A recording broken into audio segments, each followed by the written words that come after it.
ధ్యానం చేద్దాం. లూకా సువార్త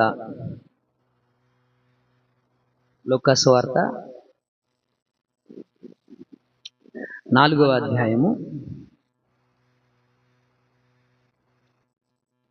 14వ వచనాన్ని నేను చదువుతా, నాతో పాటు మీరు చెప్పండి. అప్పుడు యేసు ఆత్మ బలముతో గలిలయకు తిరిగి వెళ్ళింది. ఆయనను గూర్చిన సమాచారము ఆ దేశమందంతటా వ్యాపించెను. కొద్ది మాటల దేవుడు దీవించును గాక. సో మరొకసారి క్రీస్తునందు కూడి వచ్చిన అందరికీ ప్రతి ఒక్కరికి వందనాలు.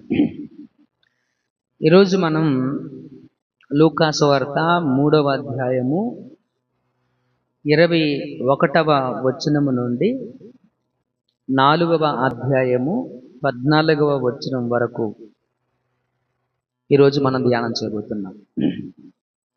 ఇన్ని వచనాలు మనం నేర్చుకోబోతున్నాం కాబట్టి చాలా శ్రద్ధగా దేవుని వాక్యాన్ని మనందరము కూడా ఆలకిస్తూ విందాము. ఈ పాఠాన్ని చదువుతూ ఉన్నప్పుడు, చదివేటప్పుడు దేవుడు నాతో మాట్లాడిన ప్రతి మాట, దేవుడు బయలుపరిచిన ప్రతి మాటను కూడా మీ అందరికీ అర్థమయ్యేలాగా బోధించేటువంటి ప్రయత్నం చేస్తాను. నేను చదువుతూ ఉన్నప్పుడు దేవుడు నాకేం నేర్పించాడు అంటే, శోధన జయించడము ఎలా. ఏంటది? శోధన జయించడము ఎలా. సహజంగా ప్రతి మనిషి జీవితంలో శోధన అనేటువంటిది జరుగుతుంది, ప్రతి వ్యక్తికి ఏర్పడుతుంది. అది క్రైస్తవుడికి ఉంటుంది, నాన్ క్రిస్టియన్స్కి కూడా ఉంటుంది. కొన్ని ప్రశ్నలు మిమ్మల్ని అడుగుతా, ఉదాహరణలతో కూడినటువంటి ప్రశ్నలు. మీ దగ్గర నుంచి జవాబులు వస్తే నా టెక్స్ట్ మీకు అర్థమవుతుంది, అంటే నా సందేశం మీకు క్లారిటీ వస్తుంది. చీమ ముందు, దేని ముందు? చీమ ముందు బెల్లం కానీ పంచదార కానీ పోస్తే ఏం చేస్తుంది? వచ్చేస్తుంది, అవునా కదా? వెళ్తుంది, వెళ్ళి తినేస్తుంది. అదే పంచదారలో ఎలుక మందు కలిపి చీమకు పెడితే ఏం చేస్తుంది?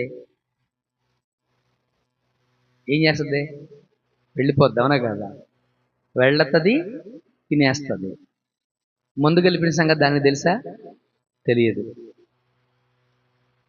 దానికి ఏం తెలియదు, అది వెళ్ళి తినేస్తుంది. అంటే బోయేవాడు పక్షిని పట్టుకోవడానికి వలేస్తాడు.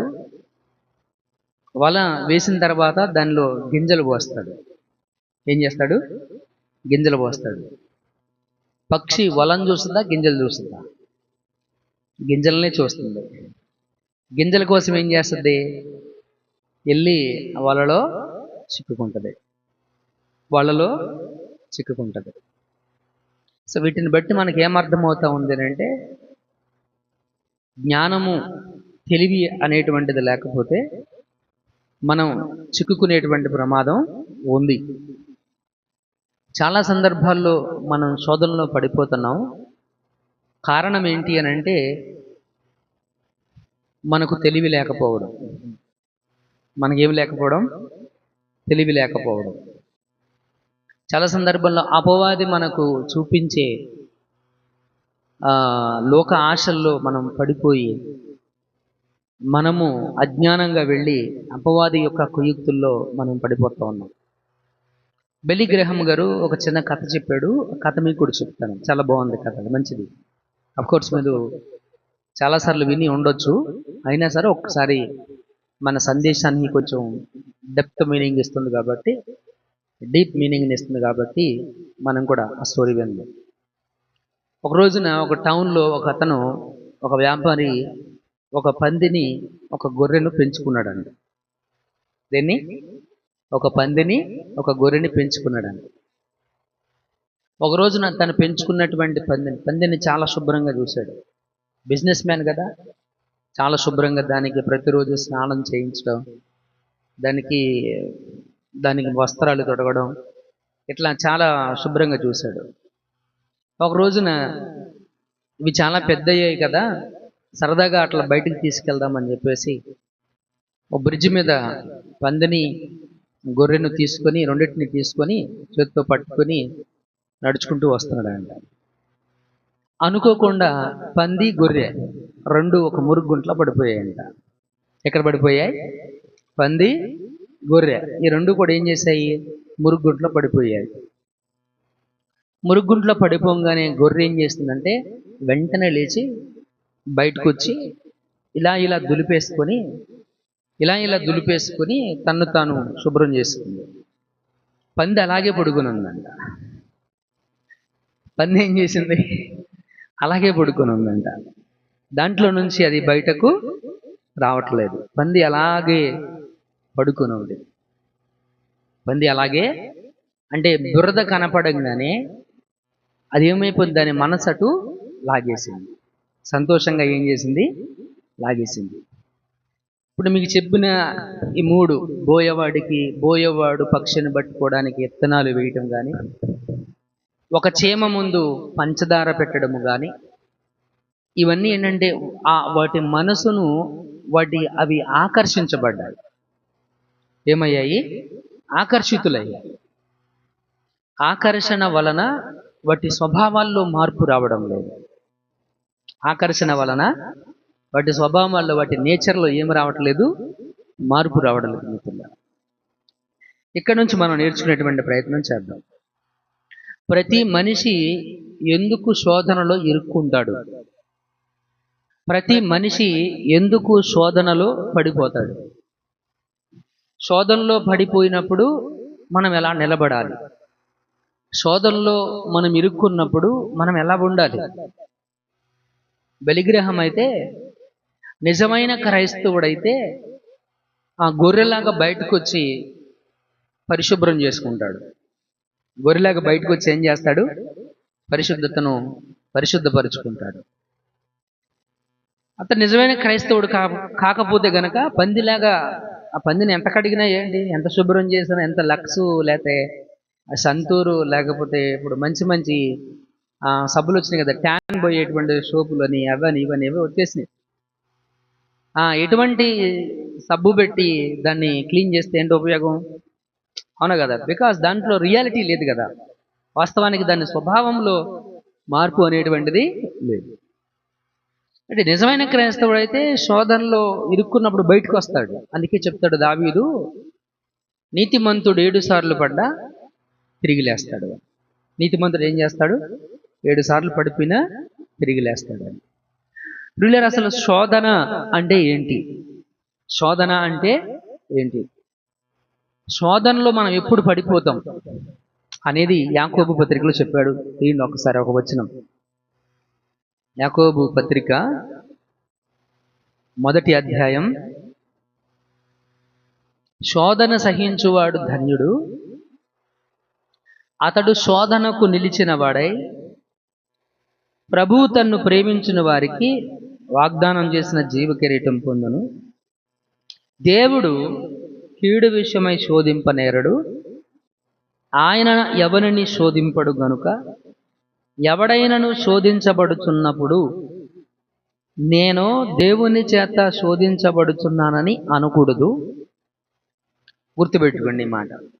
ప్రతి వాడును తన స్వకీయమైన దురాశ చేత ఈడవబడి మరలు కొల్పబడిన వాడే శోధించబడును. అందరూ శోధనలు ఎందుకు పెడతాడంట? స్వకీయంగా దురాశ, స్వకీయమైనటువంటి దురాశ వలన ప్రతి మానవుడు కూడాను పాపములో లేదా శోధనలో పడిపోతాడు. మీకు అర్థం కావాలి అసలు శోధన అంటే ఏంటి. శోధన అనేదానికి 2 అర్థాలు ఉన్నాయి. శోధన అనేదానికి 2 అర్థాలు ఉన్నాయి. ఒకటి పరీక్షించడం. మొదటి అర్థం ఏంటి? పరీక్షించడం. రెండవది పరీక్షకు గురి చేయడం. రెండోది ఏంటది? పరీక్షకు గురి చేయడం. ఇంకొక అర్థం కూడా ఉంది, నిజస్వరూపం బయటపడడం. రియాలిటీ అనేటువంటిది బయటకు వస్తుంటాయి. చేమ ముందు బెల్లం పెడితే దానికి ఏమైంది? ఆకర్షితురాలైంది. దాని స్వభావం ఏంటి? తీపి అంటే దానికి ఇష్టం, దానికి అది ఆకర్షితురాలు అయిపోతుంది అంతే. పందికి బురద గుంట కనపడంగానే దానికి అది ఆకర్షితురాలు అయిపోయింది అంతే. దానికి అది ఇష్టం. ఓకే, దానికి అది ఇష్టం. పక్షికి కళ్ళకు ఆహారం మాత్రమే కనపడింది, వల కనపడలేదు. ఆహారం మాత్రమే కనబడింది, వల కనపడలేదు. దానికి ఆహారం నాకు ఆకర్షితురాలు అయిపోయింది. అంటే ఇవన్నీ వాటిల్లో పడిపోవడానికి కారణం ఏంటనంటే, వాటిలో వివేకం ఉందా? వల ఉంది, నన్ను బోయవాడు పట్టుకుంటాడేమో అనేది దానికి ఉందా? లేదు. బురద అది నా ఒంటి మీద అంటితే నాకు శరీరం అంతా పాడైపోతుందేమో అనే దానికి ఉందా? లేదు. బెల్లం పనిగట్టుకుని ఇక్కడ పెట్టాడు అని అంటే దీనికి ఏదన్నా మందు వేసాడేమో అని దాని వాసన చూసి తెలుసుకునే జ్ఞానం దానికి ఉందా? లేదు. కేవలం ఇవన్నీ కూడాను వాటి ఆకర్షణలకు ఇంపార్టెన్స్ ఇచ్చాయి. వాటి ఆకర్షణ ఏదైతే ఉందో అవి ఏటి చేత అయితే ఆకర్షించబడుతున్నాయో ఆ ఆకర్షణలకు ప్రాముఖ్యతనిచ్చాయి. దాని వలన అవి ప్రమాదంలో పడే. మనిషి కూడా అంతే. స్వకీయ దురాశలు ఏంటవి? స్వకీయ దురాశలు. నేను అతనిలా ఉండాలి, నేను ఆమెలాగా ఉండాలి. వాళ్ళ చూడు ఎలా ఉన్నారు, వాళ్ళకి టీవీ ఉంది, నాకు కూడా ఉండాలి. వాళ్ళు 10 లక్షల రూపాయలు పెట్టి పెళ్లి చేశారు, నేను 20 లక్షలు పెట్టి చేస్తా. ఏమరి అవునా కదా? ఇదేంటిది? స్వకీయ దురాశ. స్వకీయ దురాశల చేత ఇడవబడి మరల కోల్పబడిన వాడై శోధించబడును. దురాశ గర్భం ధరించి పాపమును కనగా పాపము పరిపక్వమై మరణమును అంటుంది. దురాశ వలన పాపం చేస్తున్నాం. దురాశ వల్ల ఏం చేస్తున్నాము? పాపము పరిపక్వత చెందుతూ ఉంది. దానివల్ల ఏం జరుగుతుందంటే మరణానికి మనము గురవుతూ ఉన్నాం. కాబట్టి శోధన మన జీవితంలో ఆకర్షణను బట్టి, స్వకీయ దురాశను బట్టి మన జీవితంలో మనం పాపంలో శోధనలో మనం పడిపోతూ ఉంటున్నాం మిత్రులారా.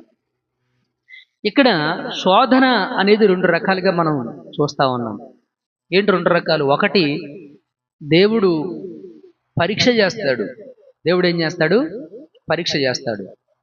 ఒకవేళ దేవుడు పరీక్షిస్తే విశ్వాసము అనేటువంటిది బలపరచబడుతుంది. విశ్వాసం ఏమవుతుందండి? బలపరచబడుతుంది. విశ్వాసం అనేది బలపరచబడుతుంది. శోధనకి కొంచెం అర్థం డీటెయిల్డ్గా మనం చూస్తే టెస్ట్ అంటాం ఇంగ్లీష్లో. టెస్ట్, టెంప్టేషన్ అనే 2 పదాలు ఉపయోగించాడు. పరీక్ష, ప్రలోభం. ఏంటది? పరీక్ష, ప్రలోభం 2 పదాలు ఉపయోగించాడు. ఇక్కడ దేవుడు పరీక్ష పెడతాడు, ప్రలోభ పెట్టాడు. నా మాటలు అర్థమవుతున్నాయా మీకు? దేవుడు ఏం చేస్తాడు? పరీక్ష పెడతాడు, పరీక్షిస్తాడు, ప్రలోభానికి గురి చేయడు.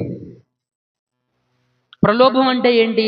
నీ చేత బలవంతంగా చేయించడం. నీ చేత బలవంతంగా చేయించడం. నీకేదైనా ఆశ చూపించి ఆ ఆశ చూపించి నీ చేత తప్పు చేయించడం. అర్థమవుతుంది కదా నా మాటలు? అటు ప్రియమైనటువంటి దేవుని సంగమా, దేవుడు విశ్వాసాన్ని బలపరచడానికి పరీక్షిస్తాడు. మీకు ఎగ్జాంపుల్ చెప్పాలంటే అబ్రహాము 22వ అధ్యాయం ఆదికాండం చదివితే అబ్రహామును దేవుడు పరీక్షించదలిచెను. అబ్రహామును దేవుడు ఏం చేశాడు? పరీక్షించాలనుకున్నాడు. ప్రలోభ పెట్టాలనుకోలేదు. నా మాటలు మీకు అర్థమవుతున్నాయి కదా? ప్రలోభ పెట్టాలనుకోలేదు, పరీక్షించాలనుకున్నాడు. యాకోబు అదే అధ్యాయం, యాకోబు రాసినటువంటి పత్రిక అదే అధ్యాయంలో 2వ వచనం చేస్తే విశ్వాసమునకు కలుగు పరీక్ష. దేవుడు విశ్వాసాన్ని పరీక్షిస్తాడు. యాకోబు రాసిన పత్రిక 1వ అధ్యాయం 2వ వచనంలో విశ్వాసమునకు కలుగు పరీక్ష. పరీక్ష దేనికి? విశ్వాసాన్ని. దేవుడు ప్రలోభ పెట్టాడు. అక్కడే మనం గమనించినట్లయితే పాపం చేయడానికి వచ్చేదే ప్రలోభం. పాపం చేయడానికి వచ్చేటువంటిదే ప్రలోభం. ఇది దేవుని నుంచి కలిగినటువంటిది కాదు. ప్రలోభం అనేటువంటిది దేవుని నుంచి కలిగినటువంటిది కాదు. అపవాది నుండి, దురాశ నుండి మనకు కలిగేటువంటిదే ప్రలోభం. అపవాది నుండి, దురాశ నుండి మనకు కలిగేటువంటిదే ప్రలోభం. చాలా సందర్భాల్లో మనం ప్రలోభానికి గురవుతూ ఉన్నాం. చాలా సందర్భాల్లో మనం దేనికి గురవుతున్నాం? ప్రలోభానికి గురవుతూ ఉన్నాం.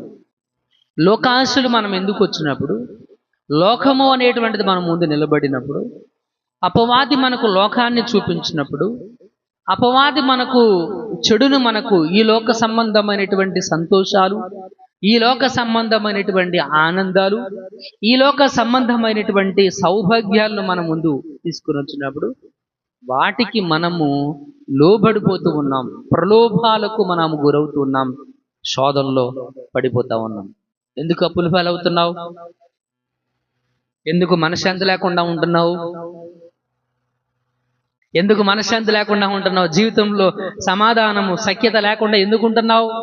ఎందుకంటే నీవు విశ్వాసానికి గురి కావడం లేదు, కానీ ప్రలోభాలకు నీ జీవితం అనేటువంటిది గురవుతూ ఉంది. ప్రలోభాలకి నీ జీవితం అనేటువంటిది గురవుతూ ఉంది. ఒకసారి నేను మీకు కొన్ని మాటలు జ్ఞాపకం చేస్తూ ఉంటాను మిత్రులారా. 2 కొరింథీ 11:3 చదవండి. 2 కొరింథీ 11:3. సర్పము తన కుయుక్తి చేత అవ్వను మోసపరుచున్నట్లు మీ మనసులను, ఏంటది? సరిగ్గా చదవండి అమ్మా, సరిగ్గా చదవండి, నాకు అర్థమయ్యేలాగా. మీ మనసులు చెరుపబడి క్రీస్తు ఎడలనున్న సరళత నుండి, పవిత్రత నుండి ఎట్లయినను తొలగిపోవునేమో అని భయపడుచున్నాను. అర్థమైంది ఈ మాట మీకు? సర్పము తన కుయుక్తి చేత హవ్వను మోసపరుచున్నది. సర్పం ఏం చేసింది? కుయుక్తి అంటే తెలివి. దాని తెలివితో ఎవరిని మోసం చేసింది? హవ్వను మోసం చేసింది. అలాగే అపవాది ఈరోజు కూడా అలాగే పనిచేస్తున్నాడు. వాడు కుయుక్తులతో నిన్ను మోసం చేస్తూ ఉన్నాడు. వాడి కుయుక్తులతో, వాడి తెలివితో, వాడి జ్ఞానంతో నిన్ను పాపములో పడేలాగా ప్రలోభ పెడుతూ ఉన్నాడు. నీవు శోధనలో పడిపోయేలాగా అపవాది నిన్నేం చేస్తా ఉన్నాడు? ప్రలోభ పెడుతూ ఉన్నాడు. కాబట్టి అవ్వ మోసపోయినట్లు నువ్వు మోసపోకుండా ఉండాలి. అపవాది కుయుక్తుల్లో పడిపోయిన అవ్వలాగా నీ జీవితం పడకూడదు. ఒకవేళ మీరు అలా పడిపోతారేమో అనే భయం నాకేస్తుంది అని అపోస్తలుడైన పౌలు చెప్పాడు. కనుక జ్ఞాపకం ఉంచుకోండి ఈ మాటలను. అపవాది కుయుక్తులలో పడిపోయినటువంటి దాని యొక్క తెలివితో ఏం మాట్లాడింది? తెలివిని ఉపయోగించి ఇది నిజమా, అది నిజం కాదా, నిజమని దానికి తెలీదా? అవును కదా. ఈ పండు తింటే నువ్వు చచ్చిపోతా ఉంది ఇప్పుడు చెప్పాడా? ఈ తోట చెట్ల ఫలముల్లో దేన్ని తినొద్దన్నాడా? అవునా కదా? ఈ విధమైనటువంటి మాటలు మాట్లాడుతూ ప్రలోభానికి గురి చేసింది. ప్రలోభానికి ఏమని ప్రలోభ పెట్టింది? మీరు చావరు. ఏం చేసింది? ఏం చెప్పింది? మీరు చావరు, మీరు దేవతల్లాగా ఉంటారు అని ప్రలోభాలకు గురి చేసింది అవ్వను. ఇప్పుడు ఆ మాటలకే కదా ఈవిడ ఆశపడి, ఈవిడ దురాశపడి హృదయంలో పాపం చేసింది. అంటే ప్రభునందు ప్రియమైనటువంటి దేవుని సంగమా, గమనించవలసినటువంటి విషయం ఇది. తర్వాత ఎఫెసీ 4:14. ఎఫెసీ 4:14. అందువలన మనమిక మీదట పసిపిల్లలమై ఉండి మనుషుల మాయోపాయముల చేత. ఏంటివి? ఇక్కడ ప్రతి విశ్వాసి కూడా మీరు మీకెదురయ్యే శోధనను జయించాలి. మీకు ఎదురవుతున్నటువంటి శోధనలు, ఏది మంచిదో, ఏది చెడో, ఏది ప్రలోభమో, ఏది పరీక్షో, ఈ జ్ఞానం మీరు కలిగి ఉండాలి. కలిగి ఉండాలంటే 2 మనుషుల్ని మీరు గుర్తుపెట్టుకోవాలి. 2 వ్యక్తులను, ఒకటి అపవాదిని, 2 మనుషుల్ని. అపవాది కుయుక్తి చోత మోసం చేస్తే మనుషులు మాయోపాయముల చేత నిన్ను మోసం చేస్తారంట.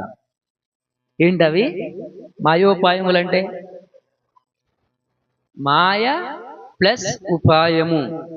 మాయా ప్లస్ ఉపాయము. ఉపాయం అంటే ఆలోచన. ఎర్ర ఏంటది? ఎర్ర. అర్థమవుతుంది? వీళ్ళిద్దరు చాలా, you have to very careful. ఓ ప్రియ విశ్వాసి, యేసుక్రీస్తునందు విశ్వాసం ఉంచినటువంటి నీవు ఒక చీమలాగా, ఒక పక్షిలాగా, ఒక పందిలాగా నీవు ఉండకూడదు.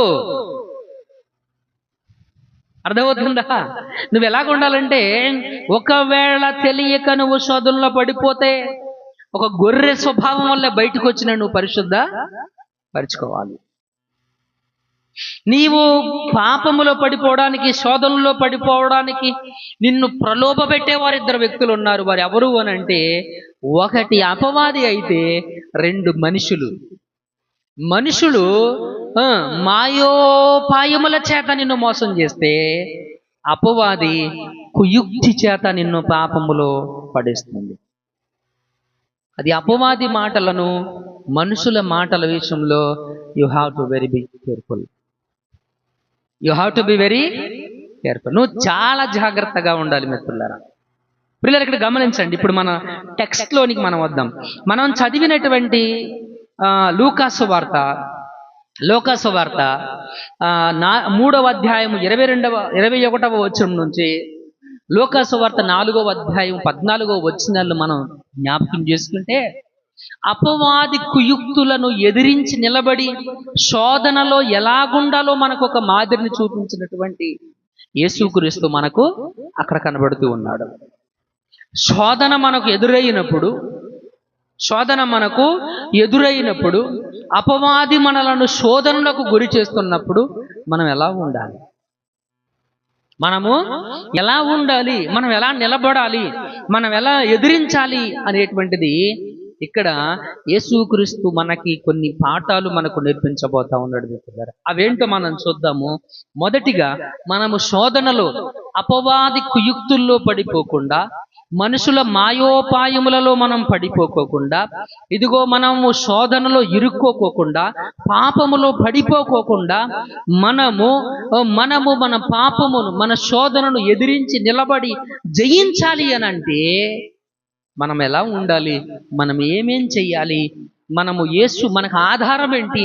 ఎలా యేసుక్రీస్తు ఆయనకు ఎదురైనటువంటి ఆ పాపమును, ఆయనకు ఎదురైనటువంటి ఆ శోధనను జయించాడు అనేది 3 విషయాల్లో క్లుప్తంగా మనం తెలుసుకుని నేర్చుకునేటువంటి ప్రయత్నాన్ని మనము చేద్దాం మిత్రులారా. మొదటిగా మనం చూస్తే 3వ అధ్యాయం 21వ వచనంలో మనకు కనబడుతుంది, ప్రజలందరూ బాప్టిజం పొందినప్పుడు యేసు కూడా బాప్టిజం పొంది ప్రార్థన చేయుచుండగా ఏం చేశాడు ఆయన?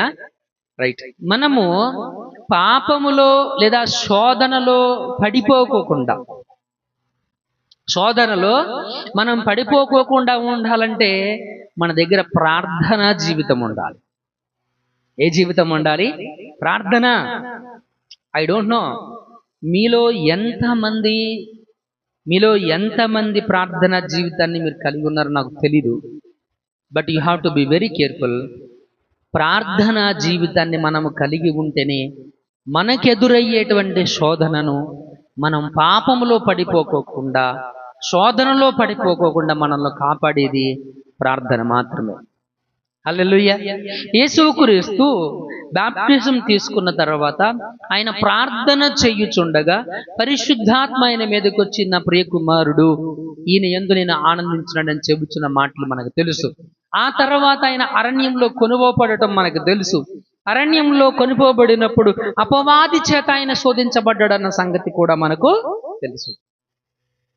ఆయనకు ఎదురయ్యిన శోధనను ఆయన ప్రార్థన చేత జయించగలిగాడు. దేని చేత జయించగలిగాడు?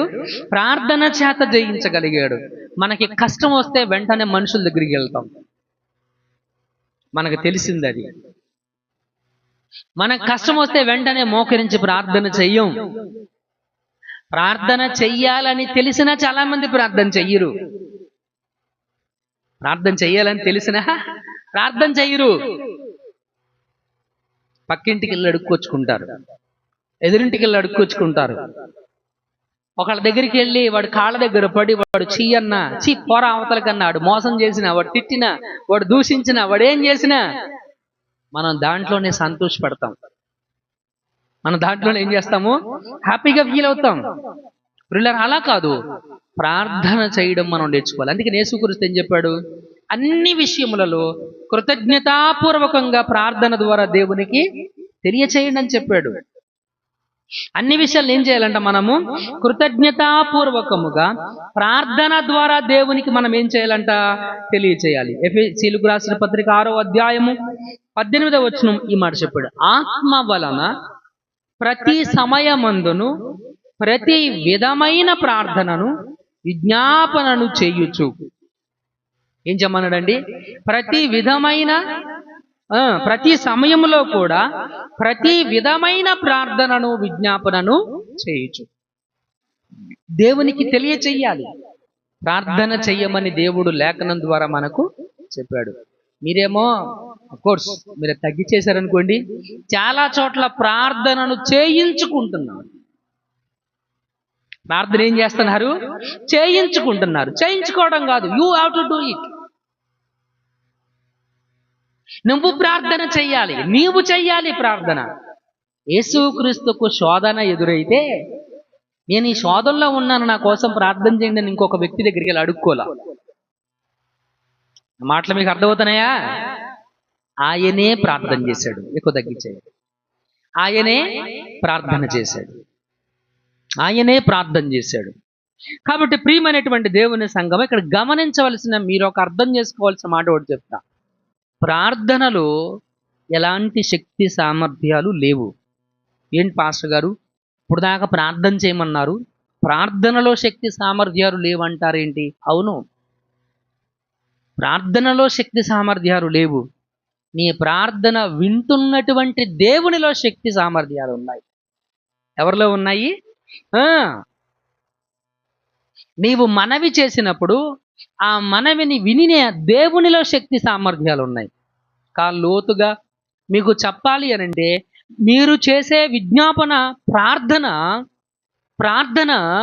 దేవుని హృదయాన్ని కదిలింపజేస్తుంది. దేన్ని కదిలింపజేస్తుంది? దేవుని హృదయాన్ని ప్రార్థనలో ఎలాంటి శక్తిని సామర్థ్యాలు లేవు, కానీ ప్రార్థన దేవుడు స్పందించేలా చేయగలుగుతుంది. ప్రార్థన చేసినప్పుడు స్పందించేది ఎవరు? దేవుడా? ప్రార్థన? చెప్పండి, మీరు నమ్ముతున్నారా? అసలు ఆ విషయాన్ని నమ్ముతున్నారా? ప్రార్థనలో ఒక మెట్టు మీరు ఎక్కాలి. వీళ్ళని అది గమనించవలసినటువంటి విషయం. మన ఈ మధ్య ఒక అధికారి దగ్గరికి మేము వెళ్ళాం. ఒక అప్లికేషన్ పట్టుకొని మేము వెళ్ళి అప్లికేషన్ ఇచ్చాం. అప్లికేషన్ అంటే ఏంటి? అప్లికేషన్ తెలుగులో ప్రార్థన అంటున్నాం, ఇంగ్లీష్లో అప్లికేషన్ అంటాం. అప్లికేషన్ మనం ఇచ్చాం, అటు చూశాడు, ఆ చెత్తబొట్లో పడేశాడు. అంటే రెస్పాన్స్ ఎవరి దగ్గర ఉండాలి? అధికారి దగ్గర ఉండాలి. నేను ఇచ్చిన అప్లికేషన్లో ఏమైనా ఉందా? ఏమి లేదు, నా అవసరం ఉంది, అంతే. అలాగే ప్రార్థనలో నీ అవసరాన్ని దేవునికి చెబుతున్నావు, ప్రార్థనలో నీ పరిస్థితిని దేవునికి చెబుతున్నావు. కానీ నీ అవసరతను చెప్పినప్పుడు, నీ పరిస్థితిని చెప్పినప్పుడు స్పందించేది ఎవరు? దేవుడు. కాబట్టి శక్తి ఎవరి దగ్గర ఉంది? సామర్థ్యం ఎవరి దగ్గర ఉంది? దేవుని దగ్గర ఉంది. ఎవరి దగ్గర ఉంది?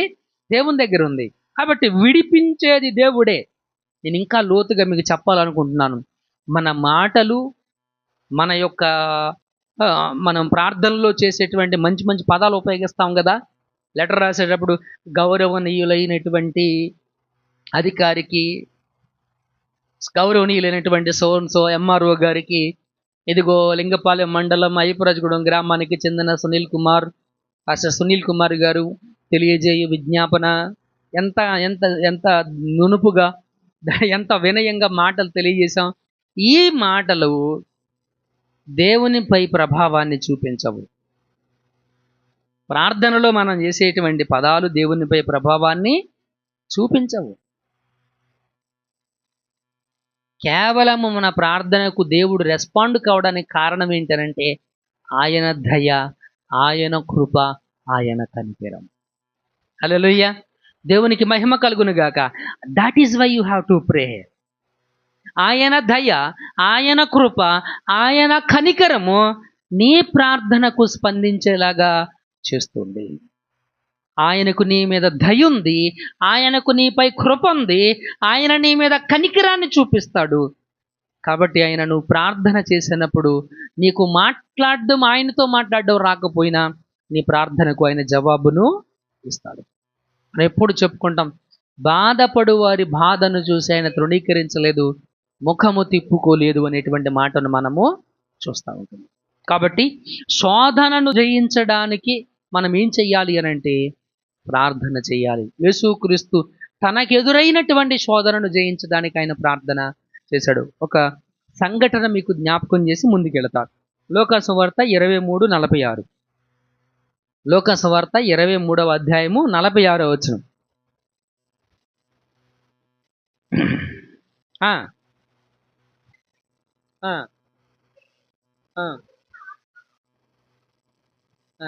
22 అమ్మ, సారీ క్షమించండి, 22:46.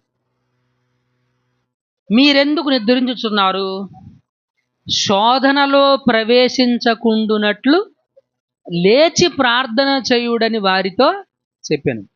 ఏం చెప్పాడంట ఆయన? మీరు శోధనలో ప్రవేశించకుండా ఉండాలంటే ఏం చేయాలంట? లేచి ప్రార్థన చేయండి. You have to do that. రండి, నేను ప్రార్థన చేస్తాను, మీరు శోధనలో పడకోకుండా నా దగ్గరికి రండి, నా ముందు మోకరించండి అని అల్లా యేసుక్రీస్తు. ఆ పాస్టర్లో కొంతమంది దరిద్రులు ఏర్చారు. వాళ్ళు పాస్టర్లు కాదు. వాళ్ళు ఎవరు? పాస్టర్స్ కాదు వాళ్ళు. అయ్యగారు ప్రార్థన చేస్తే మీకు ఏదో వస్తుంది, అయ్యగారు చేతులు వేస్తే మీకు దీవెనలు వస్తాయి, అయ్యగారు పాదం పెడితే మీ ఇల్లు ఆశీర్వదించబడుతుంది.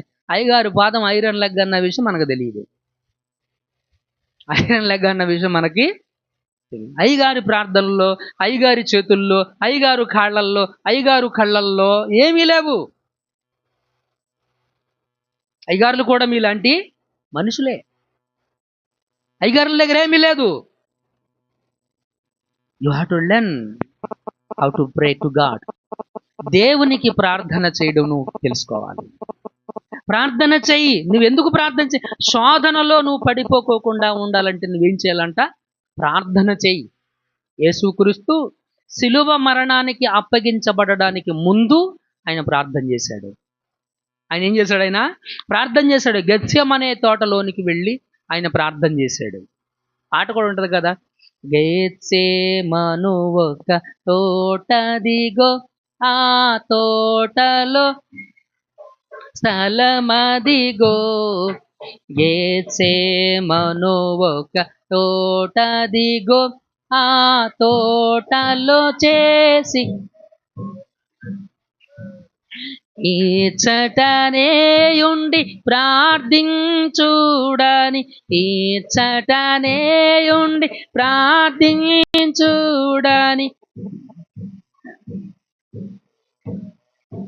మర్చిపోయా. పలికిన యేసుని మాటదిగో, అదిగదిగో అల్లదిగో, కలువరి మెట్లకు దారదిగో, ఆ ప్రభువును వేసి సిలువదిగో, అదిగదిగో. హల్లెలూయా. ఇది గమనించాలి. యేసుక్రీస్తు సిలువ మరణానికి అప్పగించబడడానికి ముందు ఆయన ఏం చేశాడంటే ప్రార్థన చేశాడు. ఆ ప్రార్థన ప్రభావం ఆ కింది వచనాలు మనం చూస్తూ ఉంటాం. ఒకసారి మీరు చదవండి. యేసుక్రీస్తు ప్రార్థన చేశాడు, శిష్యులేమో నిద్రపోయాడు. శిష్యులతో ఏం చెప్పాడు? నిద్రపోతున్న వారితో, మీరు శోధనలో ప్రవేశింపకుండా ఉండాలి అంటే మీరేం చేయాలి? మెలకువగా ఉండి ప్రార్థన చేయమని వారితో చెప్పాడు. కానీ వాళ్ళు ఏం చేశారు? నిద్రపోయారు. ఇప్పుడు శోధన వచ్చినప్పుడు ఏం జరిగిందో చూడండి. 48వ వచనం, 49వ వచనం. ఆయన చుట్టూ ఉన్నవారు చెరగబోవు దాన్ని చూచి, ప్రభువా కత్తితో నరుకుదమా అని ఆయన అడిగారు. ఏంటిది? ఆయన్ని పట్టుకోవడానికి వస్తే వీళ్ళు ఏమంటున్నారు? కత్తితో నరుకుదమా. ఇంకేమన్నారు? అంతలో అంతలో ఒకడు ప్రధాన యాజకుని దాసుని కొట్టేశాడు. ఈ లోపల ఇంకొకడు వెళ్ళి వాని కుడి చెవి అయ్య బాబే. యేసుక్రీస్తు ఏం చేశాడండి? ప్రార్థన చేసిన యేసుక్రీస్తు ఏం చేశాడండి? యేసుక్రీస్తు వాళ్ళని ఎదిరించాడా? వాళ్ళ మీద తిరుగుబాటు చేశాడా? మీకు అర్థం కావాలి. ఉదయాన్నే ఎస్ఐ గారు రమణక్కలను తిరిగి వచ్చి, మా యేసు గారు ఉన్నారా అని అడిగాడు. చెప్పండి చెప్పండి, అవునా? ఇక్కడ సైనికులు వచ్చి ఒక బందిపోటు దొంగ మీదకి వచ్చినట్టు యేసుక్రీస్తు దగ్గరికి వస్తే యేసుక్రీస్తు ఎలా రెస్పాండ్ అయ్యాడు? యేసుక్రీస్తుతో పాటు ఉన్న శిష్యులు ఎలా రెస్పాండ్ అయ్యాడు? ప్రార్థన చేసినటువంటి యేసుక్రీస్తు ఎలా స్పందించాడు? నిద్రపోయినటువంటి యేసుక్రీస్తు శిష్యులు ఎలా స్పందించారు? యేసుక్రీస్తు శిష్యులేమో ప్రార్థన చేయకోకుండా సోమరిపోతుల్లా పడుకున్నటువంటి వారేమో ఏం చేద్దామన్నారు? కత్తి పెట్టి నరుకుదామా, కొడదామా? ఏం చేద్దామండి? కత్తి పెట్టి నరుకుదామా, కొడదామా? ఈ లోపల ఒకడు కత్తి తీసుకున్నాడు, వెళ్ళాడు, నరికేశాడు. ఈ గ్యాప్లోనే కత్తి పట్టుకున్నాడు, వెళ్ళాడు, చెవి నరికేశాడు. ఇంత గ్యాప్లోనే మాట్లాడుతూనే ఉన్నాడు. ఈ లోపల ఎందుకింత గాభరా పడ్డారు? ఎందుకింత కలవరపడ్డారు? ఎందుకింత భయపడ్డారు? ఎందుకింత కంగారు పడ్డారు? ఎందుకింత తొండ్రు పడ్డారు అని అంటే దే డోంట్ ప్రే. శోధన వారి దగ్గరికి వచ్చినప్పుడు వారు నిలబడలేకపోయారు. వారు పాపములో పడిపోయారు. శోధనను ఎలా ఎదురించాలో వాళ్ళకి తెలియలేదు. ప్రియులారా, ప్రార్థన చేసినటువంటి యేసుక్రీస్తు మాత్రం ఏం చేశాడు అనంటే వారితో చాలా చాకచక్యంగా మాట్లాడుతూ ఉన్నాడు. కంగారు పడలేదు, భయపడలేదు, గాభరా పడలేదు, గందరగోళానికి గురి కాలేదు, అయోమయానికి గురి కాలేదు. ఎలా ఉండాలో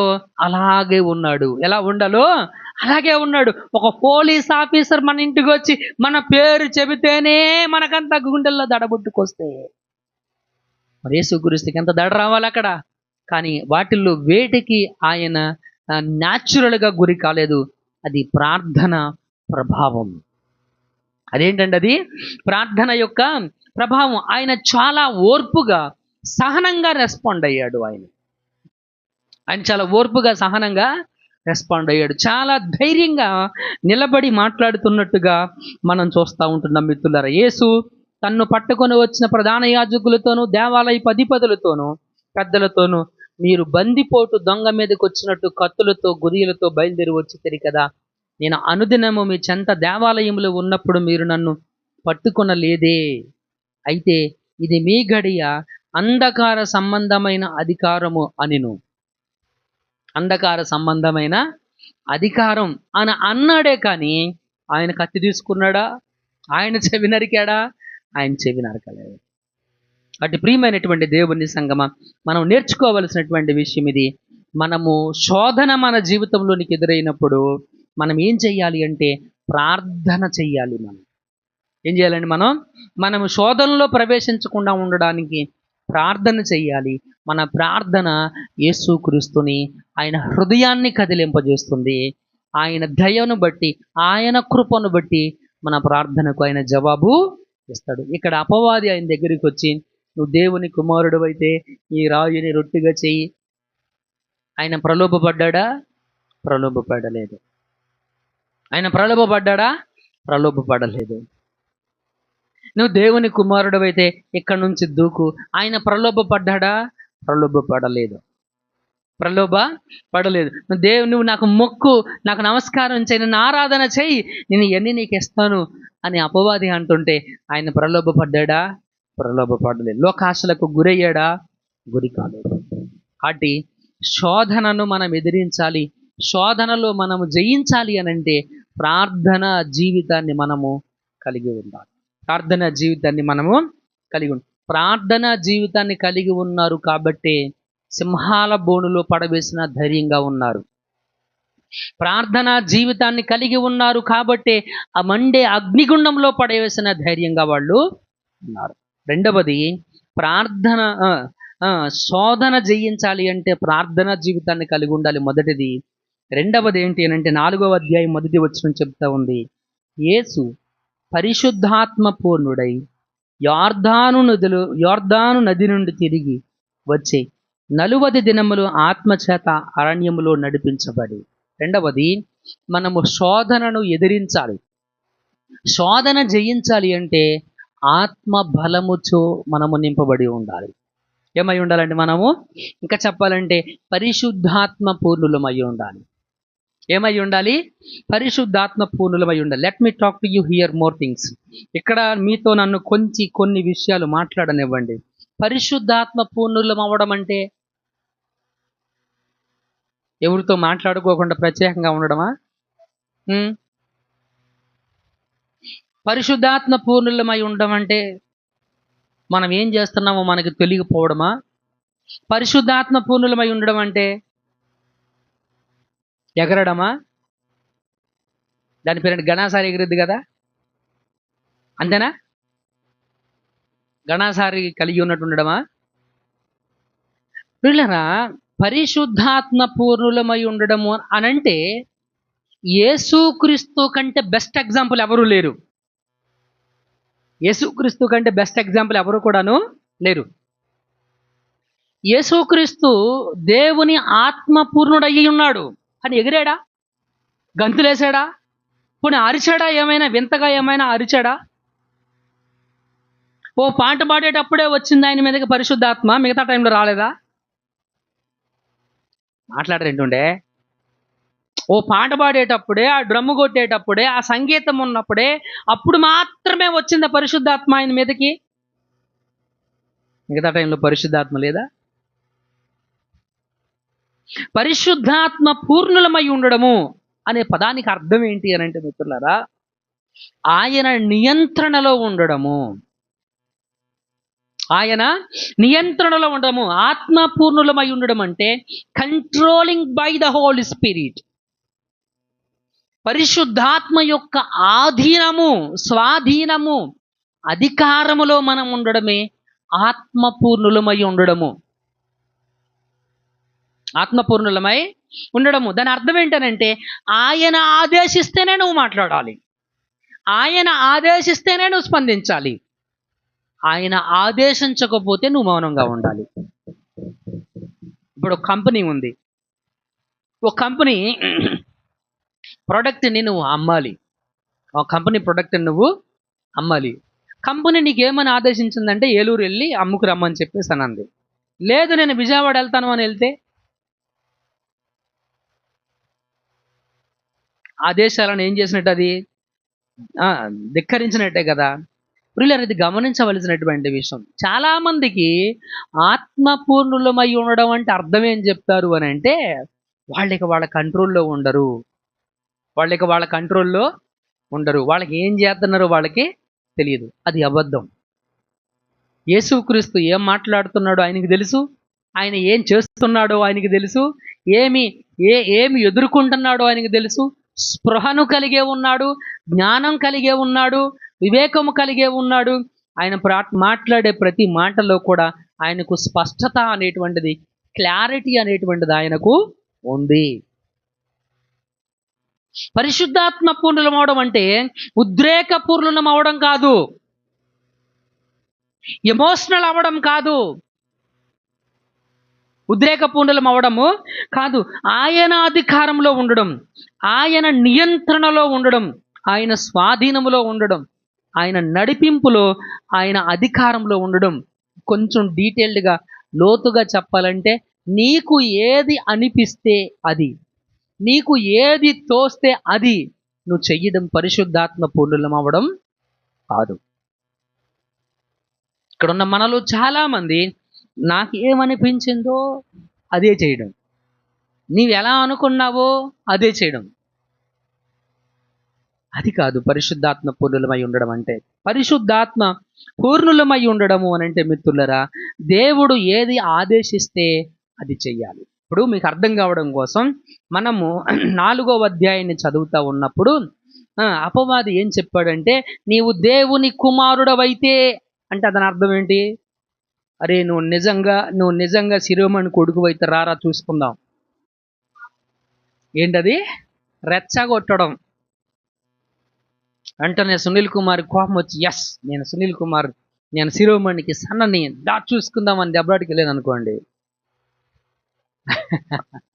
అప్పుడు ఎవరు తప్పు చేసేది? ఆ కోపంలో వాడినోడు కొడితే వాడు పోయాడు అనుకో, ఎవరు పోయేది జైలుకి? నేనే కదా, అవును కదా? అది కాదు మనం చేయాల్సింది. ఇప్పుడు అపవాది యేసుక్రీస్తు దగ్గరికి వచ్చి, నువ్వు దేవుని కుమారుడు అయితే ఈ రాయని రొట్టిగా చేసి తినమనంది. ఏమంది? ఆయన దేవుని కుమారుడు కాదు, ఆయనకి తెలీదా? అవునా కదా? ఆయనకి అక్కడ ఏం చెప్పింది? దేవుని యొక్క వాక్యం ఏం చెప్తుంది? అపవాది చేత శోధించబడుచుండెను, ఆ దినములలో ఆయన ఏమీ తినలేదు, అవి తీరిన తర్వాత ఆయన ఆకలి గొనగా. ఏమైందంట? ఆయనకు ఆకలేసిందంట. ఆకలేసినప్పుడు ఏం తినాలో ఏం తినకూడదు అని తెలీదా? వాస్తవానికి ఆయన రాయిని రొట్టిగా చేయలేడా? చేయగలడు. కానీ ఇది ఏమని సవాల్ చేసింది? ఏమని రెచ్చగొడతా ఉంది అపవాది? నువ్వు దేవుని కుమారుడవైతే రాయని రొట్టిగా చేసుకొని తినమంది. రాయని రొట్టిగా చేయకపోతే పక్కన అంగడిలో కొట్టులో మనకేమి దొరకదా? మాట్లాడరేంటుండే, రెచ్చగొడుతుంది. అది రొట్టెని చేయమంటే, రాయని రొట్టిగా చేయమంటే ఏం చేశాడా? ఏం చేయలేదు. ఏం చేశాడా? ఏం చేయలేదు. నువ్వు రాయని రొట్టిగా చేయమంటే ఏం చేశాడా? ఏం చేయలేదు. ఇంకొక మాట మీరు అక్కడ చూడండి, చాలా బాగుంటుంది మాట. 5వ వచనంలో, అప్పుడు అపవాది ఆయనను తీసుకొని పోయి భూలోక రాజ్యములంటిలో అన్నిటినీ 1 నిమిషంలో ఆయనకు చూపించి. ఏం చేసిందంట? 1 నిమిషంలో భూలోకములో ఉన్న రాజ్యాలన్నీ కూడా ఆయనకు చూపించిందంట. ఆయనకు చూపించినప్పుడు చూపించి ఏం చేసిందంట? ఈ అధికారమంతయు ఈ రాజ్యముల మహిమయు నీకిత్తును, అది నాకు అప్పగించబడి ఉన్నది అని చెప్పింది. ఏం చెప్పింది? అదంతా, ఈ రాజ్యము, అధికారము, ఆ సింహాసనాలు, మహిమ, అవన్నీ కూడా నేను నీకు ఇస్తాను, అవి నాకు ఇవ్వబడ్డాయి. కాబట్టి నువ్వేం చేస్తావంటే నాకు మొక్కు అనంది. అని మొక్కమంటే దానికి మొక్కాడా? మాట్లాడేంటుండే, అది మొక్కమంటే మొక్కాడా? ఆయన రాయిని రొట్టిగా చేయమంటే చేశాడా? మొక్కమంటే మొక్కాడా? మీకు ఒక మాట చెప్తాను, ఒకసారి గుర్తుపెట్టుకోండి. ఇప్పుడు తీసుకున్నవాడు గొప్పవాడా? ఇచ్చినవాడు గొప్పవాడా? అమ్మా గట్టిగా మాట్లాడండి, మీరు అందరికి నోరు ఉందిగా. ఇచ్చినవాడు గొప్పవాడా? తీసుకున్నవాడు గొప్పవాడా? అపవాదం ఏం చెప్తుంది? నాకు అప్పగించబడింది అంటే ఎవరో దానికి అప్పగించరనే కదా. ఇప్పుడు మొక్కితే అప్పగిస్తే తీసుకున్నటువంటి అపవాదికి మొక్కాలా, అప్పగించిన వానికి మొక్కాలా? ఇచ్చినోడికే కదా మొక్కాల్సింది. మరి ఆయనకి ఎందుకు మొక్కుతాడు? పరిశుద్ధాత్మ కంట్రోలింగ్ అంటే అది. పరిశుద్ధాత్మ కంట్రోలింగ్ అంటే అది. ఆయన అపవాది రాయిని రొట్టిగా చేయమంటే ఆ పరిశుద్ధాత్ముడు ఏం చెప్పాడంటే, మనుషుడు రొట్టె వలన మాత్రము కాదు జీవించేదని చెప్పాడు. ఏం చెప్పాడు? పరిశుద్ధాత్ముడు ఏం చెప్పాడండి? మనుషుడు రొట్టె వలన మాత్రం కాదురా జీవించదని చెప్పాడు. ఇదిగో నీవు నాకు మొక్కు, ఈ రాజ్య అధికారం నాకు అప్పగించబడి ఉన్నదని అపవాది చెబుతూ ఉంటే పరిశుద్ధాత్ముడు ఏం చెప్పాడు అంటే, నీ దేవుడైన ప్రభువునకు మొక్కి ఆయనను మాత్రమే సేవించాలని చెప్పని పరిశుద్ధాత్ముడు యేసుక్రీస్తుకు చెప్పాడు. That is the guidance. దేవుని ఆత్మ నడిపింపది. దేవుని ఆత్మ నడిపింపది. కానీ ఆయనకి ఏది తోస్తే, ఏది అనిపిస్తే, ఏం చేయాలనుకుంటే అది చేసేలా వెంటనే స్పాంటేనియస్గా ఏమనుకుంటే అది చేసేయలేదు. పరిశుద్ధాత్మ నడిపింపును ఒక్కసారి చూడండి. అపవాది రాయిని రొట్టిగా చేయమన్నాడు, ఈయనంటాడు మనుషుడు రొట్టె ద్వారా కాదురా జీవించేది, దేవుని మాట వలన జీవిస్తాడు అని పరిశుద్ధాత్ముడు స్పందించాడు. నువ్వు నాకు మొరక్కరా అని అపవాది చెబుతూ ఉంటే అధికారం అంతా నాకు ఇవ్వబడింది, నేను నీకు ఇస్తాను అని చెప్పేసి అపవాది చెప్తా ఉంటే, ఇదిగో నీ దేవుడైన ప్రభువునకు మొక్కి ఆయన మాత్రమే సేవించాలని దేవుడు చెబుతున్నాడు అని దేవుని మాటలు చెప్తా ఉన్నాడు. పరిశుద్ధాత్ముడు చెప్తా ఉన్నాడు, ఇదిగో నువ్వు ఇక్కడ నుంచి యెరూషలేములో ఉన్న హైయెస్ట్ దాని ఏమంటారు శిఖరం మీదకు తీసుకుని ఇక్కడి నుంచి నువ్వు దూకితే నిన్ను నీ పాదాలకు రాయి తగలకుండా దేవదూతలు వచ్చి నిన్ను పట్టుకుంటారు అని అంటే యేసుక్రీస్తు అంటాడు, నీ ప్రభువుని శోధింపవలదు అని పరిశుద్ధాత్ముడు చెప్పాడు. పరిశుద్ధాత్మ నడిపింపు అంటే అది. అందుకని ఎఫెసీ పత్రికలు ఏం చెప్పాడు అని అంటే మిత్రులారా, మనం చదివినట్లయితే కొరింథీయులకు రాసినటువంటి ఈ మాటలు చదువుదాం. 1 కొరింథీ 2:15. 1 కొరింథీ, ఆత్మ సంబంధి అయిన వాడు అన్నిటినీ వివేచించును కానీ అతను ఎవడి చేతనైనను వివేచింపబడడు. ప్రభు మనసెరిగి ఆయనకు బోధింపగలవాడెవడు? మనమైతే క్రీస్తు మనసు కలిగిన వారు. ఆయన మనసెరిగి ఆయనకి ఎవరు బోధించగలరు? మనం యేసుక్రీస్తు మనసు కలిగినటువంటి వారు. దేవుని ఆత్మ కలిగినటువంటి వాడు అన్నిటిని ఏం చేస్తాడు? ఏది ప్రలోభమో ఏది శోధనో ఈ రెండిటికి మధ్య వ్యత్యాసం తెలుసుకొని ఉంటాడు దేవుని ఆత్మ కలిగినటువంటి వాడు. రాజ్యాన్ని చూపిస్తే, లోక ఆశలను చూపిస్తే ఆయన ప్రలోభాలకు లోబడలేదు. కారణం ఏంటో తెలుసా? ఆయన శోధనను ఎదిరించడానికి ఆయన ప్రార్థనాపరుడై ఉన్నాడు. ఆయన శోధనను ఎదిరించడానికి ఆయన ఆత్మపూర్ణుడై ఉన్నాడు. మనము కూడా ప్రార్థనా జీవితాన్ని కలిగి ఉండి ఆత్మపూర్ణులమై ఉంటే శోధనను ఎదిరించగలుగుతాం. శోధనను ఎఫెసీ పత్రిక చెప్తుంది, మద్యముతో మత్తులై ఉండకుడి, ఆత్మపూర్ణులై ఉండుడి.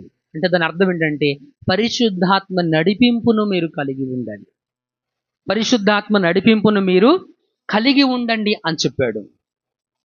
యాకోబు రాసిన పత్రిక 4వ అధ్యాయం 7వ వచనం ఏం చెప్పిందంటే, దేవునికి లోబడి ఉండండి, అపవాదిని ఎదిరించండి. ఎవరికి లోబడి ఉండాలంట? దేవునికి లోబడి ఉండు, అపవాదిని ఎదిరించు అని దేవుని వాక్యం మనకు తెలియజేస్తుంది. కాబట్టి ఆత్మపూర్ణులం అవ్వడం అంటే పరిశుద్ధాత్మ యొక్క ఆధీనములో ఉండడము. పరిశుద్ధాత్మ యొక్క ఆధీనంలో ఉండడం. ఆయనేమి వింత చేష్టలు చేయలేదు, వింతగా ఎగరలేదు, వింతగా గంతులేయలేదు, వింతగా అరవలేదు, గిలగిలగిలగిల ఏమి కొట్టుకోలేదు, లేకపోతే రేఖచందర రబాని అని మన అరవలేదు. జస్ట్ నార్మల్గానే ఉన్నాడు ఆయన. ఒక మనిషి ఎలా వ్యవహరిస్తాడో, ఒక మనిషి తీరు ఎలా ఉంటుందో అలాగే పరిశుద్ధాత్మ నడిపింపులో వాడు రాయిని రొట్టెగా చేయమన్నాడు. ఈయన పరిశుద్ధాత్మతో మాట్లాడుతూ రొట్టె ద్వారా కాదు మనిషి జీవించేదని చెప్పాడు. వాడు లోకాశలు చూపించి ప్రలోభ పెట్టాలని చూశాడు. ఇదిగో దేవునికి మాత్రమే మొక్కాలని పరిశుద్ధాత్ముడు చెప్పాడు. ఇదిగో నువ్వు ఎక్కడి నుంచి దూకు అని అంటే దేవుణ్ణి శోధించకూడదు, నువ్వు వెళ్ళిపో అని చెప్పాడు. కొన్ని రోజులు ఆయన్ని శోధించి దాని అంతటా అదే వెళ్ళిపోయింది. కాబట్టి శోధనను ఎదిరించడానికి, శోధనలో మనం నిలబడడానికి మనం ఏం చేయాలి అని అంటే మనం ప్రార్థనా జీవితాన్ని కలిగి ఉండాలి, ఆత్మపూర్ణులమై ఉండాలి. చివరి మాట ఏంటనంటే, మనం గమనిస్తున్నట్లయితే లూకా సువార్త 4వ అధ్యాయం 1 నుంచి 4 వచనాలు గమనిస్తున్నట్లయితే ఈయన అపవాదిని ఎదిరించాడు. ఏం చేశాడు ఆయన? అపవాదిని ఏం చేశాడు? ఈయన ఎదిరించాడు. ఆడు ఏది చెప్తే ఈయన చేయలా. రొట్టిగా చేయమంటే రొట్టి చేశాడా? మొక్కమంటే మొక్కాడా? దూకమంటే దూకాడా? మాట్లాడండి. దూకమంటే దూకాడా? దూకలేదు. ఏం చేశాడు ఆయన? అపవాదిని ఎదిరించాడు. అపవాదిని ఏం చేశాడు ఆయన? ఎదిరించాడు. ఇది నేర్చుకోవాలి మనం. అపవాదిని ఎదిరించడం మనము నేర్చుకోవాలి. శోధన ఎదురైనప్పుడు శోధనలో అపవాదిని ఎదిరించడం మనం నేర్చుకోవాలి. అలాగే మనుషుల మాయోపాయములను ఎదిరించడం మనం నేర్చుకోవాలి. కొంతమంది ఇతరుల మాటలకు ఊరికి నిలవబడతారు. వాళ్ళు మంచి చెప్పారు, చెడు చెప్పారు, ఆలోచించడం ఉండదు. వాళ్ళు చెప్పింది నిజం అనుకోవడం, దాని ప్రకారం వెళ్ళిపోవడమే. ప్రియులరా, అన్ని సందర్భాల్లో అందరూ మనకు మంచి చెప్పేవాళ్ళు ఉండరు. ఓకే, అన్ని సందర్భాల్లో అన్నీ మనకు మంచి చెప్పేవాళ్ళు ఉండరు. కాబట్టి ఏది మంచో ఏది చెడో వివేచించి తెలుసుకునే గుణం నీకు ఉండాలి. పంచదారే చేమ కంటికి అది పంచదారలాగానే కనపడుతుంది, కానీ దాంట్లో ఎలుకల మందు పెట్టారా బాబు. పక్షి కంటికి ఆహారపు గింజలే కనపడుతున్నాయి అక్కడ, కానీ అక్కడ వలందరా బాబు. ఓకే, పంది కంటికి బురద కనపడుతుంది, కానీ అది దుర్వాసన, అది చెడు. అవునా కదా? నువ్వు బయటికి రా. నీకు వివేకము చాలా అవసరం మిత్రులరా, నీకు వివేకము చాలా అవసరం. అది నీకు కావాలి అని అంటే ప్రార్థనా జీవితాన్ని కలిగి ఉండు, ఆత్మపూర్ణురాలు అయి ఉండు, ఆత్మపూర్ణత కలిగి ఉండు, పరిశుద్ధాత్మ పూర్ణత కలిగి ఉండు. అండ్ అపవాదిని ఎదిరించు. అపవాదిని ఎదిరించడానికి ఆయన ఉపయోగించిన ఆయుధాలు ఏంటి? అపవాదిని ఎదిరించడానికి యేసుక్రీస్తు ఉపయోగించిన ఆయుధాలు ఏంటి? వాక్యం అనేటువంటి ఖడ్గం. ఏంటది? ఎఫెసీయులకు రాసినటువంటి పత్రిక 6వ అధ్యాయము, ఎఫెసీ పత్రిక 6వ అధ్యాయము 15వ వచనం.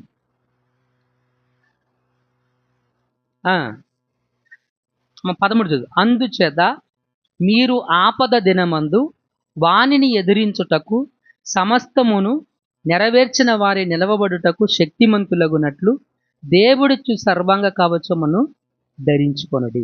ఇప్పుడు రండి 17వ వచనం. మరియు రక్షణ అయ్యను శిరస్థానమును దేవుని వాక్యమును ఆత్మ ఖడ్గమును ధరించుకొనండి. ఏ ఖడ్గం అది? ఆత్మ ఖడ్గమును ధరించుకోండి. ఖడ్గము, వాక్యం అనేటువంటి ఖడ్గం. ఎందుకంటే వాక్యము 2 అంచుల పదును కలిగినటువంటి ఖడ్గం. అది ఏం చేస్తుందనంటే హృదయములోనికి, ఆత్మలోనికి, ప్రాణంలోనికి, మూల్గలోనికి, శరీరములోనికి దూరుచు పరీక్షిస్తుంది, పరిశీలన చేస్తుంది. వాక్యం గురించి చాలామంది దావీదు లాంటి భక్తులు వాక్యం నన్ను బ్రతికిస్తుంది, నన్ను నడిపిస్తుంది అని చెప్పారు. వాక్యం అనేటువంటి ఖడ్గాన్ని యేసుక్రీస్తు చేతిలో పట్టుకున్నాడు. హల్లెలూయా. గమనించండి, అపవాది మాట్లాడుతున్నటువంటి మాటలకు యేసుక్రీస్తు ఎదురిస్తున్నటువంటి విధానంలో వాళ్ళిద్దరిని కంపారిజన్ చేసి మనం చూస్తే, వారిద్దరిని ఎదురు బెదురు బట్టి మనం మాట్లాడితే యేసుక్రీస్తు వాక్యం చేత ఎదురిస్తున్నాడు. దేని చేత? వాక్యం చేత. మనుషుడు రొట్టె వలన మాత్రము కాదు, దేవుని నోట నుండి వచ్చు ప్రతి మాట వలన బ్రతికును. ఇది దేవుని వాక్యం. నీ దేవుడైన యెహోవాకు మాత్రమే, ప్రభువునకు మాత్రమే మ్రొక్కాలి అని చెప్తాడు నిర్గమాకాండంలో. ఇశ్రాయేలుతో చెప్తాడు, పైన ఆకాశమందు కానీ, కింద భూమి యందు కానీ, భూమి కింద నీళ్ల యందు కానీ దేని ప్రతిరూపమునకు మీరు మొక్కకూడదు, ప్రభువునకు మాత్రమే మొక్కాలి. దేవుని వాక్కును ఆయుధంగా వినియోగించాడు మిత్రులారా. హల్లెలూయా. అటు ప్రియమైనటువంటి దేవుని సంగమా, అబాండెంట్ లైఫ్ సంఘ సభ్యులందరూ కూడా, సమృద్ధి జీవం సంఘ సభ్యులమైనటువంటి మనందరం కూడా న్యాచురల్గా ప్రతి మనిషి జీవితంలో శోధనలు ఎలాగ ఉంటాయో అలాగే నీ జీవితంలో, నా జీవితంలో కూడా శోధనలు అలాగే ఉంటాయి. అయితే శోధనను ఎదిరించడానికి, శోధనలో జయించడానికి, శోధనలో మనం నిలబడడానికి మనం ఏం చేయాలి అనంటే ప్రార్థనా జీవితాన్ని కలిగి ఉండాలి, ఆత్మపూర్ణులమై ఉండాలి, అపవాదిని ఎదిరించి దేవునికి మనము లోబడాలి. ఈ 3 చేస్తే అపవాది వాడంతటా వాడే మన దగ్గర నుంచి పారిపోతాడు. 4వ అధ్యాయము లూకా సువార్త 13వ వచనంలో ఏం చెప్పిందంటే, కొన్ని దినములు ఆయనను శోధించిన తరువాత అపవాది వాడంతటా వాడే పారిపోయాడు. చదవమ్మ ఒకసారి మాట. అపవాది ప్రతి శోధనను ముగించి కొంతకాలము అది ఆయన్ని విడిచి అదే పోయింది. అర్థమవుతుందా మీకు? అదే అపవాదే పోయింది మిత్రులారా. కాబట్టి శోధన ఎదురైనప్పుడు మీరు భయపడొద్దు. శిష్యుల్లాగా మీరు రెస్పాండ్ అవ్వద్దు. కత్తులతో చంపుదామా, నరుకుదామా, ఇది క్రైస్తవ విధానం కాదు. చంపడం, నరకడం, తిట్టడం, దూషించడం, ఎదిరించడం ఇవి క్రీస్తు విధానాలు కాదు. ఆయన ఒక చెంప మీద కొడితే ఇంకో చెంపను చూపించమన్నాడు. ఆయన ఒక చెంప మీద కొడితే ఇంకో చెంపను చూపించమని చెప్పాడు ఆయన. అది మనకు క్రీస్తు నేర్పినటువంటి పాఠం మిత్రులారా. కనుక శోధన మనకు గురైనప్పుడు, శోధనలకు మన జీవితంలో ఎదురైనప్పుడు మనం ప్రార్థన జీవితాన్ని కలిగి ఉందాం. ఆత్మపూర్ణులమై మనం ఉందాము. అపవాదిని మనం ఎదిరించుదాం. అపవాదిని మనము ఎదిరించుదాము. అట్టి కృపను ఇక్కడున్న దేవుడు మనందరికీ అనుగ్రహించునుగాక. అర్థమైందా? బుర్ర బాగా తినేసానా? తిన్నానా బుర్ర? అర్థమైందా? విన్నారా? నిద్రపోయారా? విన్నారు కదా? రైట్. ప్రార్థన చేసుకుందాం. కళ్ళు మూసుకోండి. ఎత్తబడిన ఈ వాక్యం కొరకు చిన్న ప్రార్థన చేద్దాం. చెప్పబడిన ఈ వాక్యం కొరకు ఒక చిన్న ప్రార్థన చేద్దాం.